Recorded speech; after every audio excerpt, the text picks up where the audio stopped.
Chapter 48. I killed you. How are you here? Salandrian thundered. Never mind. I shall just have to kill you again. Bach didn't respond with banter. Instead, he extended his hands and launched the most powerful flash-fire spell he could conjure. The flame's size and intensity surprised him. The spell caught Salandrian off balance. He blocked the blast with a shield spell. Barely. How did you? Bach had hoped to end the fight quickly, but he didn't hesitate when his first attack failed. He stuck his hand in his bag, retrieved the small cactus he'd grabbed in the hall, and threw it on the floor. When he used his combined magics on it, the plant instantly expanded and filled the space around the dais and Salandrian. Again, the sorcerer projected a shield spell, but this time he only partially deflected the attack. Several of the rapidly growing spines ripped his black coat and slashed his arm and chest, knocking him to the floor in the process. Ah! Curse you! From a seated position, Salandrian gestured and 8 spouts of fire, like miniature comets, streaked across the chambers in an arc. Bach projected a shield spell. To his surprise, the shield held. The small fiery projectiles exploded in a ball of flame against the shield. Bach could feel its heat even through his protective spell. The plant returned to its normal small size. Bach's attack had injured the sorcerer, but not nearly enough to incapacitate him. If anything, it made Salandrian more bloodthirsty than ever. Who are you? How are you able to do this? You, who are nothing but a serving-class commoner. Salandrian tapped his finger to his temple. Ah, I have it. The healer and practitioner of folk magic story was just a ruse. You must be an agent of Tovano. I see his hand in the spells you cast. I bet he had you hiding and training in the far reaches of Imarinia. Well played, my old colleague. It is too bad Tovano didn't teach you enough to survive. Salandrian lashed out with a push-pull spell, ripping an entire row of marble benches out of the marble floor and hurling them toward Bach. No shield spell Bach could conjure would stop thousands of pounds of flying stone, so he ducked to the side, barely avoiding being crushed. He landed awkwardly against a marble column and hit hard. For a moment his vision turned hazy. Only the sharp pain streaking down his left arm jolted him back awake and alert. Still, he needed time to recover.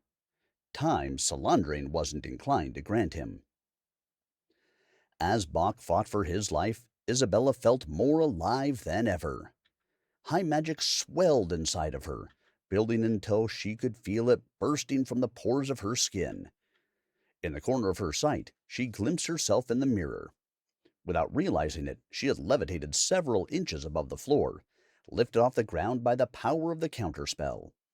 She and Kotarian moved their hands in circular patterns, repeating the incantation in barely a whisper. Isabella continued to build and build the magic until it became painful, until it practically forced its way out of her soul. She now shouted the words to the incantation, but did not stop chanting. This is marvelous. I understand why magic can seduce a man like Salandrian. But such power must be used for the good of all. Finally, she could take no more. She nodded to Kotarian, and he unleashed the force of his spell. She did the same, and a blue-green wave pulsed across her bedroom, lighting it up like a flare. The magic swept through the palace and beyond, stretching across the entire block. Then something truly incredible happened.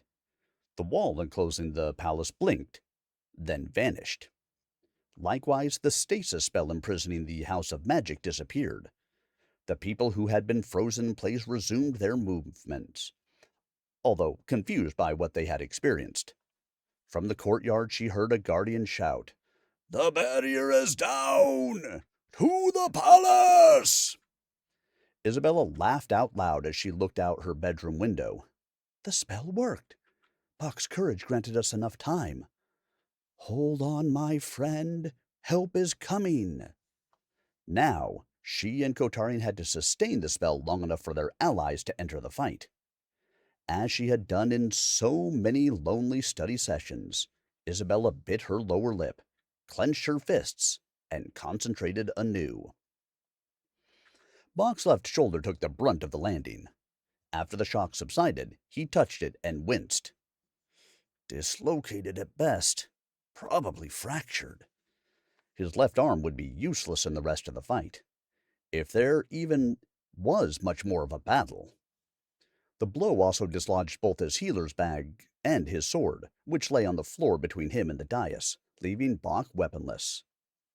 Salandrian floated down from the dais, a greenish-blue aura filling the spacious chambers. He looked every bit the angry god he claimed to be. Bach lashed out again with another flash-fire spell, but Salandrian was prepared this time and slapped it aside, as effortlessly as a horse would swat a fly with its tail. Any advantage Bach had gained through surprise now was gone. Salandrian stepped forward slowly, not from caution, but with total confidence that he now had the situation under control. So, who are you really? I know everyone in the kingdom who has the acumen for high magic, and I don't know you. He sauntered over to take a closer look at Bach, who staggered to stay upright after being slammed into the benches. Salandrian furrowed his forehead and squinted, then shook his head. No, never seen you before. Salandrian smiled at the quivering young man before him. You carry the stink of the serving class upon you, no matter your true origins. Again, who are you? The quest for long-lost information fascinates me. Reveal the secret behind your mysterious appearance, and I shall show you mercy. Now, I must be honest, you still are going to die. But tell me who you are, and I will make your death quick. Salandrian's hands began to glow greenish-blue as he prepared his next spell. Bach's entire body trembled.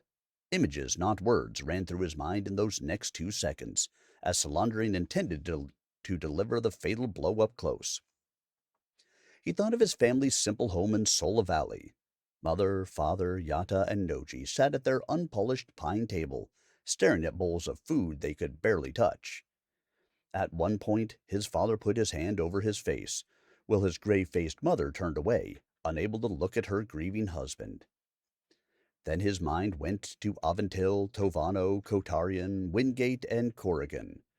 After Bach fell, Salandrian turned his attention to Bach's friends. They all fought valiantly. They put up much more of a struggle than a fledgling high mage user from the serving class did, but they still died under the might of Salandrian and his scions. And then his thoughts went to Isabella. She, too, would die, unless Salandrian decided to keep the princess as a prisoner.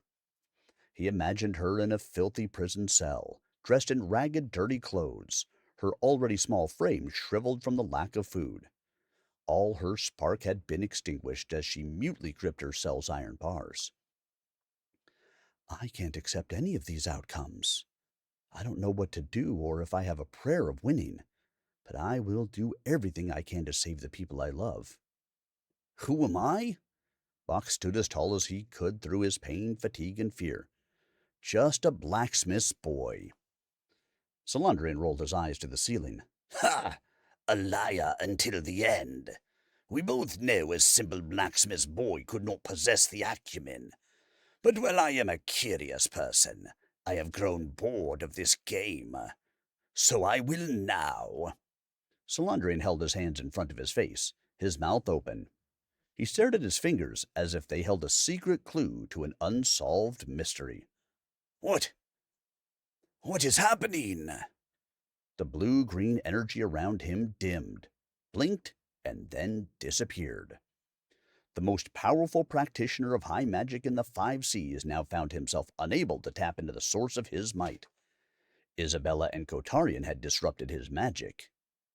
My friends, they did the impossible. And now it was Bach's turn to smile.